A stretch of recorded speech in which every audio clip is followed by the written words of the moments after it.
আসসালামু আলাইকুম। আশা করি সবাই ভালো আছেন। আমি কিন্তু ভালো নেই। অবশেষে মার সাথে ঝগড়া করে ঘর থেকে বের হতে বাধ্য হলাম। ঘর থেকে বের হয়েছি মেয়েকে নিয়ে, উত্তরায় এসেছি। উত্তরায় কোথায় একটু ভালো বাসা আছে, সুন্দর বাসা আছে সেই খোঁজে। তো যাই হোক, অনেক দিন ধরে কিন্তু মাকে বলছিলাম যে আমি আলাদা হব, সংসারী হব, আমার বাচ্চারা বড় হয়েছে, আমার তো একটা সংসার লাগবে। আমার আলাদা হওয়ার কথা শুনেই আমার মার গলার পানি শুকিয়ে যায়। এটা কি হয় বলেন? বড় হয়েছি, আমারও বয়স হচ্ছে, আমার বাচ্চারও বড় হচ্ছে, তাদেরও একটা চাহিদা আছে, আমারও একটা চাহিদা আছে। তাই চাচ্ছিলাম যে একটু আলাদা হয়ে সুন্দর একটা বাসা নেই। তো উত্তরায় আমি মেয়েকে নিয়ে এসেছি রাগ করে। আমি এখন বাসা খুঁজবো। তো উত্তরার মধ্যে কিন্তু 25-30-এর নিচে কোনো বাসা নেই। মানে উত্তরার মানুষ, মানে উত্তরা এরিয়া হচ্ছে অনেক এক্সপেন্সিভ এরিয়া। উত্তরার মানুষগুলো অনেক এক্সপেন্সিভ। তো আমরা যেহেতু উত্তরার আশেপাশেই থাকি, তো আমাদেরকে অনেক এক্সপেন্সিভ মনে হয়। যাই হোক, ওটা ব্যাপার না। মানে নিজেকে অনেক গর্ব মনে হয় যে আমরা আসলে এক্সপেন্সিভ মানুষ। তো কিছুক্ষণ আগে বললাম না যে আমার আলাদা হওয়ার কথা শুনে আমার মার গলার পানি শুকিয়ে যায়। ভাই, এখন আমার এই উত্তরার বাসা ভাড়ার কথা শুনে এখন আমার গলার পানি শুকিয়ে যাচ্ছে। তো কি আর করা, মেয়েকে নিয়ে ঘুরছি আর ঘুরছি। ওই যে কোকোমেলনে একটা গান আছে না, wheels and the bus go round and round. তো আমি শুধু চক্কর দিচ্ছি আর দিচ্ছি, চক্কর দিচ্ছি আর দিচ্ছি, কই একটু রিজনেবল প্রাইসে বাসা পাওয়া যায়। তো যাই হোক, আমি এখন ভয়েস দিচ্ছি আর হাসছি। তো কি আর করা, এখন কিন্তু ঘুরতে ঘুরতে প্রায় 11 নাম্বার চলে এসেছি। মানে আমি 11 নাম্বার 12 নাম্বার সব কিছু ঘুরে ঘুরে ঘুরে ঘুরে বাসা দেখছি। এটা কিন্তু আপনাদের কিন্তু দেখাচ্ছি না যে আমি আসলে কেমন বাসা দেখছি বা কী আসে বিষয়। আর রিক্সাওয়ালা যে ভাই, সেও কিন্তু আমাদের এলাকার নাকি অনেক পুরাতন। তাই রিক্সাওয়ালা ভাইয়ের সাথে গপ্প মারতে মারতে মারতে মারতে কিন্তু আমি ঘুরছি আর ঘুরছি। ভাইকে বলছিলাম যে আপনি কি জানেন কোথায় একটু রিজনেবল প্রাইসে বাসা পাওয়া যায়? উনি আমার কথা শুনে হাসছে, মনে মনে এটাও বলছে যে আরে এই বোনটা আমার রিজনেবল প্রাইসে বাসা খুঁজতেছে, এটা কি আদৌ সম্ভব? ওই যে দেখেন উত্তরা 11 নম্বরে যত বড় বড় শোরুম বা রেস্টুরেন্ট আছে সব কিন্তু এখানে আছে। আর মেয়েকে একটু দেখাচ্ছিলাম যে এই ওয়াফেল আপে কিন্তু এখনও খাইনি, খেতে হবে। এই যে দেখেন MK ইলেকট্রনিক্স, এখান থেকে কিন্তু আমাদের এসি নিয়েছিল, মানে আমাদের মানে বাবার বাড়িতে যে এসি, এটা কিন্তু এই শোরুমের এসি ছিল। এরপর মেয়েকে দেখাচ্ছিলাম, ওই যে দেখো কিছুক্ষণ পরে ডমিনোস পিৎজা দেখবে, এখানে কিন্তু আমরা খেয়েছিলাম। তো এগুলো কিন্তু রিক্সাওয়ালা ভাই, মানে রিক্সাওয়ালা ভাইও শুনছিল। তো উনিও বলছিল যে আপা, আপনি তো ভালোই বড় লোক, তাইলে কম দামের বাসা কেন খুঁজতেছেন? বেশি দামের বাসা খোঁজেন, আরামসে থাকতে পারবেন। রিক্সাওয়ালার কথা শুনে মনেই হলো হ্যাঁ ঠিকই তো, জিন্দিগি তো একটাই, একটু ভালো মানের বাসা নিয়ে আরামসে জিন্দিগি পার করে দিব। তো যাই হোক, এই যে বললাম ঘুরতেছি আর ঘুরতেছি, চক্কর দিচ্ছি তো দিচ্ছি। আচ্ছা, একটু পরে কিন্তু আমি আপনাদের একটা ইনফরমেশন দিচ্ছি। সেটা হচ্ছে ওই যে দেখা যায় সামনে একটা বিল্ডিং, দেখেছেন?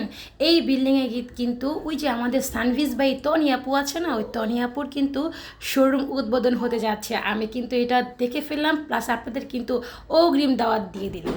এই যে দেখতে পাচ্ছেন বিল্ডিংটা, এই বিল্ডিংয়ে কিন্তু আসছে সানভিজ বাই তনির নতুন একটা শোরুম। যাই হোক, আমি কিন্তু শোরুমের দিনে আসবো। তো এই যে অবশেষে আমি বাসা ভাড়া নিতে চলে এসেছি। এইখানে অনেকগুলো টিন সেটের রুম দেখেছি। আমি চিন্তা করছি এইখানে আসলে আমি বাসা ভাড়া নিয়ে নেব। যাই হোক, এতক্ষণ আপনাদের সামনে যা বলছিলাম সবই ছিল একটা ফান। আমি আসলে মায়ের সাথে ঝগড়া করিনি, মানে আলাদা হওয়ার জন্য বা বাসা থেকে বের হয়েছি এই ধরনের কোনো কিছুই না। আমি ফার্নিচার কিনবো, মানে আমার জন্য একটা আলমারি আর একটা জুতার সেলফ, মানে জুতার র্যাক কিনবো, মানে শু সেলফ। এছাড়া আর তেমন কিছুই না। তবে হ্যাঁ, মার সাথে একটু ঝগড়া করেছি আর মাকে জোর করে নিয়ে এসেছি যে চলো আজকে আমাকে ফার্নিচার কিনে দিতেই হবে, মানে আজকে আমি আলমারি আর একটা শু সেলফ কিনবই কিনবো। মাকে জোর করে নিয়ে এসেছি কারণ আমার বাবার ঘরে তেমন একটা জায়গা নেই এগুলো রাখার। তো তারপরও আসলে মাকে জোর করেই নিয়ে এসেছি। তো আমি আসলে দেখছিলাম এই আলমারিগুলো আমার ভালো লাগছে না, উপরে আয়না, তারপরে হচ্ছে ড্রয়ার, ভালো লাগছে না। তো তারপর খাট দেখছিলাম। আমার আসলে এই ধরনের ফার্নিচারের মধ্যে কোনো আগ্রহ নেই। আমার বাবা সেগুন কাঠ পছন্দ করে, আমাদের ঘরে সব সেগুন কাঠের ফার্নিচার। তো আমার বাবার পছন্দ, আমার পছন্দ যে হ্যাঁ ফার্নিচার করব হয়তো 2-1 মাস বা 5-10 বছরের জন্য না, সারা জীবনের জন্য। তো একটা ভালো মানের ফার্নিচার হলে দেখা যায় যে আমার জীবন তো যাবে যাবে, বাচ্চাদের জীবনও চলে যাবে।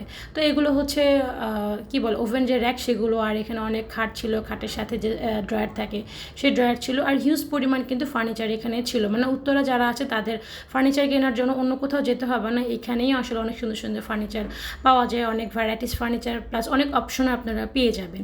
আমার কিন্তু এই রোডে অনেক আসা হয়েছে, বাট ফার্নিচার মার্কেট কখনো ভিজিট করা হয়নি। তো আমি প্রথম ভিজিট করলাম, আর এই জুতার যে সেলফ এটা আমার কাছে ভালো লেগেছিলো, প্লাস মিররও ছিল। আমি এই টাইপই চাচ্ছিলাম, তো এই টাইপ চাচ্ছিলাম প্লাস মিরর ছাড়াও চাচ্ছিলাম, যেটা আমার কাছে ভালো মনে হবে বা বাজেটে হবে আমি আসলে সেটাই নিব। তো এরপর আমি অনেক দোকান ঘুরছিলাম কারণ এখানে কিন্তু অনেক মানে এই লাইনে আপনি অনেক দোকান পেয়ে যাবেন ফার্নিচারের। অফিসিয়াল মানে অফিসে যে ফার্নিচারগুলো ব্যবহার করা হয় সেগুলো কিন্তু এখানে আছে। তো এরপর আমি দেখছিলাম যদি কখনও এখান থেকে আরও কোনো ফার্নিচার কেনা হয় তখন হয়তো এখানে আসা হবে। তো যাই হোক, এই যে এখানে একটা জুতার র্যাক আছে, এই যে এটা আমার কাছে ভালো লাগেনি, কোনো ডিজাইন নেই প্লাস কাটও ভালো না।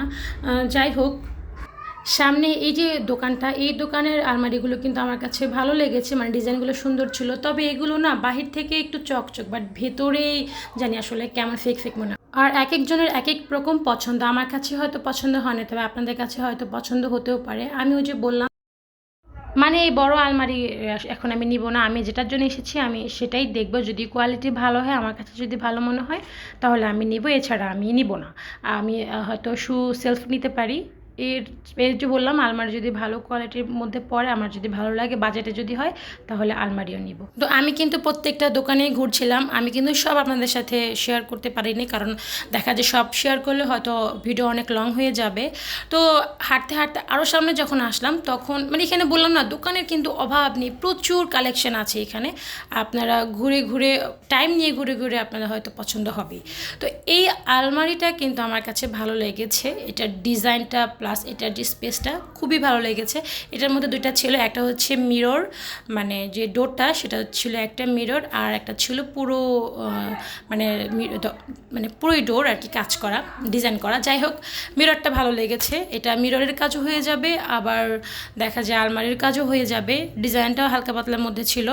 তবে এগুলো হয় কি বাহির থেকে একটু বেশি চকচক, বাট ভিতরে কেমন জানি একটু ফ্যাকাশে ফ্যাকাশে, মানে মনে ধরলো না আর কি। একটা জিনিস যদি মনে না ধরে সেটাতে আপনি টাকা দিয়ে অবশ্যই নেবেন না। আর এটাও যদি নিতাম হয়তো আমার বাবা বলতো যে এটা কেন নিছো, সেগুন কাঠ, আমার বাবা আবার সেগুন কাঠ খুব পছন্দ করে না আমার বাবা। তো যদি নিতাম হয়তো বাবা বলতো এটা কেন নিয়েছো, টাকা বেশি লাগলে হয়তো আমাকে বলতা একটা বড় আলমারি বানাতে দিতা সেগুন কাঠের, কারণ আমাদের ঘরের সব কিছুই কিন্তু সেগুন কাঠ, আমার বাবা সেগুন কাঠ খুবই পছন্দ করে, তাই আমারও একটু পছন্দ সেগুন কাঠ। তো যাই হোক, এই যে মানে শু সেলফটা এটা কিন্তু লাল রঙের মধ্যে, মানে লাল বার্নিশের মধ্যে। তো এটা আমার কাছে ভালো লাগেনি। আয়না ছিল, মানে মিরর দেওয়া ছিল, ডিজাইন করা ছিল, বাট মনে ধরছে না। তো এটার দাম করছিলাম, আর এর আগে যেটা দেখেছিলাম ওটার দাম করছিলাম। এরপর ফাইনালি আমি যে ওই যে এমডিএফ মানে চকলেট কালারের যে, মানে এটা কি বার্নিশ বলে আমি জানি না, তো ওইটাই আমি সিলেক্ট করেছি মানে শু সেলফের জন্য, ওইটা সিলেক্ট করেছি। আর আলমারিটা আমি দাম করছিলাম, বাট ওই যে বললাম আমি আলমারি ভালো লাগেনি, তাই আমি আলমারি কিন্তু নেইনি বা অর্ডার করিনি। আমি আলমারি নিব না, এটা দেখতে সুন্দর ছিল বাট বাহির থেকে, ভিতর থেকে তেমন একটা ভালো লাগেনি। আপনারা যদি চান দেখে জেনে শুনে বুঝে তারপর নেবেন। তো এই যে আমার এই শু সেলফটা এটা আমার ভালো লেগেছে, প্লাস ড্রয়ারে ছিল, আর তাক ছিল 1 2 3 4 5টা তাক ছিল। তো আমার এটা ইজিলি হয়ে যাবে, মানে আমাদের ঘরে যে যতজন মানুষ আছে তাদের জন্য ইজিলি হয়ে যাবে, তাই আমি এটা নিলাম। প্লাস এই যে ড্রয়ারটার জন্য আমার কাছে খুবই ভালো লেগেছে। তো এটার প্রাইস ছিল 4000 টাকা, প্লাস হচ্ছে যে ভ্যান বা রিক্সা খরচ। এই শু সেলফটা কিন্তু আমি অনেক বার্গেনিং করেছিলাম, 3.5 বলেছিলাম, মানে 3 বলেছি 3.5 বলেছি হয়নি, তারপর ওনারা 4000 রাজি হয়েছে। ওনারা প্রাইস চাচ্ছিল 4500 টাকা, তো হয়নি। যাই হোক, এটা এখন নিয়ে নিলাম, এখন এই রিক্সা দিয়ে এটা উঠিয়ে, যেহেতু এটা ছোটোখাটো মানে ভ্যান লাগবে না, রিক্সায় দিয়ে উঠিয়ে বাসায় নিয়ে যেতে বলেছি। আর এর মধ্যে বাসায় অলরেডি মানে চলেও গেছে। তো এটা হচ্ছে আমার মানে আমার হাজব্যান্ড আমাকে দিয়েছে, যেহেতু এটা বাচ্চারা বড় হয়েছে এরকম একটা জিনিস লাগে। তো মোট কথা আমার কিনা ফার্স্ট ফার্নিচার হচ্ছে এটা, ঠিক আছে। আর আমি কিন্তু এটার কোত্থেকে কিনেছি সেটার অ্যাড্রেস কিন্তু বলিনি। অ্যাড্রেস হচ্ছে উত্তরা 13 নম্বর সেক্টর, সোনারগাঁ জনপদ, জমজম টাওয়ারের একদম পাশেই কিন্তু এই ফার্নিচার মার্কেট। আর আমার বাবাও বললাম সেগুন কাঠের আলমারি খুব পছন্দ করে, তাই আমার বাবার পছন্দ, আমারও পছন্দ, কারণ এগুলো একদম লং লাস্টিং হয়। যাই হোক, একটা জিনিস আনার পরে কিন্তু খুবই মানে চর্চা চলে। তো এই যে আমি আলমারি সেট মানে শু সেটটা সেট করে ফেলেছি। যাই হোক, আমার এই ভিডিওটা আপনাদের কেমন লেগেছে তা কিন্তু অবশ্যই জানাবেন। আর এই যে দেখেন, আমি এখানে সব এখন গুছাবো, মানে জুতা কিন্তু অলরেডি গুছিয়ে ফেলেছি। এরপর ড্রয়ারটা গুছাবো, ড্রয়ারে হয়তো আমারই প্রয়োজনীয় কিছু জিনিস রাখবো। তো আমার এই মানে শু সেলফটা কেমন হয়েছে, প্লাস এটা প্রাইসটা কি ঠিক ছিল কি না, সেটা কিন্তু অবশ্যই আমাকে কমেন্ট করে জানাবেন। তো আজ এই পর্যন্তই। যদি ভালো লাগে অবশ্যই লাইক দিবেন, ফলো দেবেন, শেয়ার করবেন। Thanks for watching. Allah Hafiz.